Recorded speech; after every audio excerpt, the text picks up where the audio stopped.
is free. Come and get it. It's free. Come on over here. That's kind of how it works as you go through. This material, really, a lot of it came from Making Freeman Work as you go through from the Harvard Business Review. As you go through, feel free to reference that if you want to see more details on it. But I want to talk to you about the aspect of free, or what we call freemium as you go through. By freemium, we took the words free and premium and glued them together and made up a new word, freemium. I mean, why not? The year is appropriate. We can make all kinds of stuff. But the idea is having a free trial or a limited version for the user.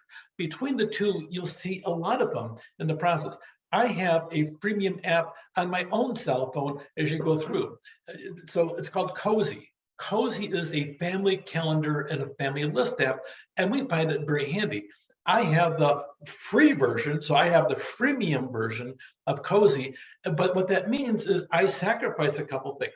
If I paid some money, and it's not all that expensive, but I choose just to have the basic package. With that being said, I have a family calendar, a family shopping list, and we swap things back and forth as a family as we go through.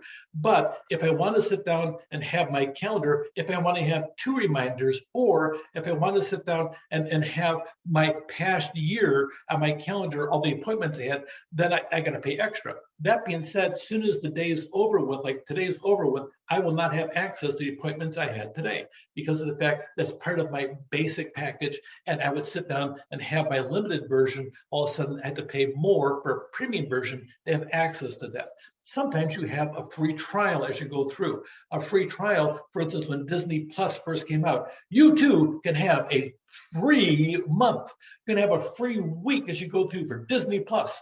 Well, it's not, the 1 week isn't that big of a deal because you have a whole year. But that being said, okay, so you sit down and you give them your credit card up front, just in case you forget after the week that you want the service and everything else. Or you can easily cancel as you go through. So you get this free service for a week, and then it sits there and rolls over. The vast majority of people, they make the decision that they're going to pick up Disney Plus or whatever might be that application, the streaming feature as you go out there, out the process. And so all of a sudden now you keep on getting it no matter what, and you're billed on a regular basis.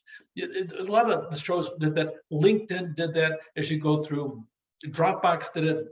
Dropbox, when they first opened up, you got so many gig or megabytes of memory in the process, but you always sit down and had expand your file and expand it. And of course, that's extra money as you go through. You'll see shows on Hulu as well. You'll see all kinds of different aspects of different business to consumer applications. We call it B2C as you go through using the premium model. You also have B2B or business to business applications as well, like Box, Splunk, and Yammer, where businesses are actually going through providing free services with a limited amount and the premium for more as you go through. It really works well for new ventures, especially new ventures that use an online platform as you go through. They can scale up and attract a user base without ad campaigns or traditional sales force. They just put it out there and then promote it as they go through, and hopefully they get a following. The intention as you go through is that you want to start developing a premium monthly subscription fee as you go through and get some sustainable revenue coming through on a monthly basis to support your staff, and then expand your operations as you go forward. A lot of times social networks are powerful drivers in the process, and you have incentives for referring friends. Refer a friend and you get next month free. Refer 2, you get 3 months free. Those are actually statements that they make in the process as you go through, depending upon the organization and what they're doing. A lot of times a 30-day free trial, some kind of limited term offer if you become a premium member of a freemium model as you go through. So that being said, trying to say that 20 times. Freemium is really poorly understood. It's not new, but it works superb for online applications. We have been seeing the word free advertised in retail for decades as you go through. Come on in, buy 1 suit, get a second one for free. Well, actually, you're selling 2 suits for half price, but okay, yeah, one's free as you go through. It works so well, though, when it comes down to some type of an online service. Your product has 20 features.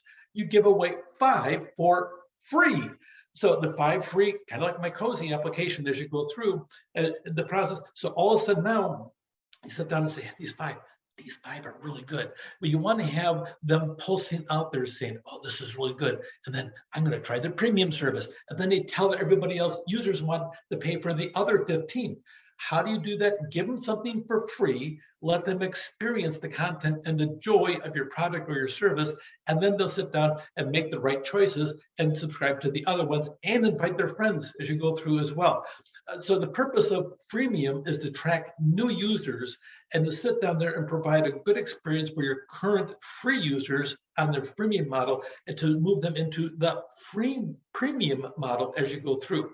If you're not succeeding, then maybe your free offerings are compelling enough and there's different features that you have to have in the process as you go through. The New York Times, they had something interesting on their website. They had a freemium feature starting way back in 2011 where you would get 20 articles for free every single month. And the intention was to sit down and hook people into the New York Times. Not my thing. But that being said, they would sit down and draw them and it wasn't working. So in 2012, they cut it down to 10 as you went through. And all of a sudden it seemed to work because then people started paying for the digital version of the New York Times. A lot of times you have to sit down and do some kind of tweaking, we call it, to go through and have an optimal balance between traffic and paying customers. The goal is to draw more people into your operations, and especially when it comes down to digital. So it's ideal, the premium model is ideal for introducing timelines or some kind of partial access, and it works superb on online services. Actually, it works a lot of times on other than online. It can work almost anywhere as you go through. It needs monitoring, and you especially need to sit down and tweak it, because if you want to have a monthly fee being charged for your services or your product as you go through, you need to sit down and watch really closely what is the best mix for you as a company and as an entrepreneur. Take care.